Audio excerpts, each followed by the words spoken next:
Ok, alors cette semaine, on attend pas mal de mouvements sur l'euro-dollar et notamment sur le dollar. Donc ça va se jouer vraiment sur l'inflation. L'inflation, c'est des chiffres qui vont intéresser les marchés, c'est des chiffres qui sont importants, ça pèse lourd sur l'économie. Donc cette semaine, il y a les chiffres de l'inflation américaine qui vont être à suivre. On a aussi une intervention de la Fed qui va être à suivre également. On a des résultats des banques qui vont être à suivre également avec ce qui s'était passé notamment sur les banques et sur les faillites. Donc on en a parlé il y a quelques semaines. Et on a également les prévisions du FMI et les banques centrales qui vont être importantes cette semaine. Donc sur le graphique, ça va nous donner beaucoup de mouvements, notamment sur l'euro-dollar. Alors l'euro-dollar, si on regarde, on est ici dans un range entre 1,05 et 1,10.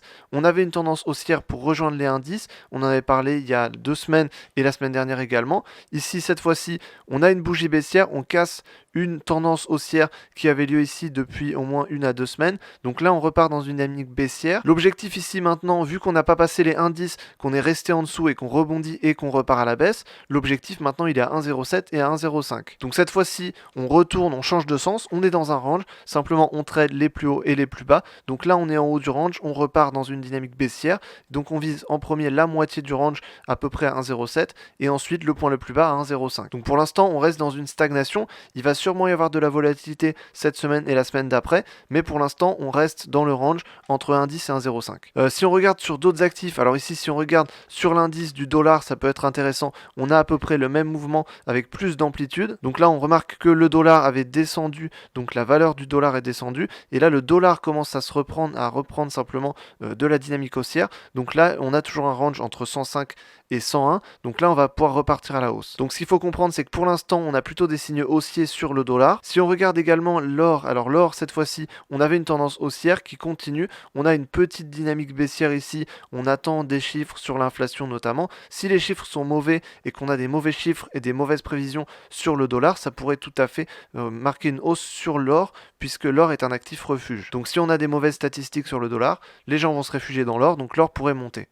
Donc pour l'instant, on est dans une légère dynamique baissière, mais à terme, on pourrait avoir toujours un potentiel haussier. Et si on regarde ici sur le S&P 500, alors S&P 500 toujours plutôt haussier, on avait rebondi ici sur une zone de support avec une droite de tendance, donc là on partait toujours sur une dynamique haussière. Ici, on va continuer cette dynamique haussière pour rejoindre 4200, donc à voir suivant les chiffres qu'on va avoir. Si on a des chiffres qui sont tout à fait corrects, ça pourrait nous donner une bonne dynamique, un bon début de dynamique haussière sur le S&P 500 et notamment aussi sur le CAC 40. Donc en tout cas, le S&P 500, on reste haussier, on reste toujours plus haussier. Si le dollar prend de la valeur, le S&P 500 également, généralement. Donc là, ça va être intéressant et on va pouvoir rejoindre les 4200. Donc la semaine dernière, on avait également parlé du pétrole. Alors le pétrole, on a marqué un gap ici. Le problème, c'est que ce gap n'est toujours pas comblé et on part en stagnation. Donc là, pour l'instant, on a juste une stagnation. On n'a pas de mouvement, pas de volatilité.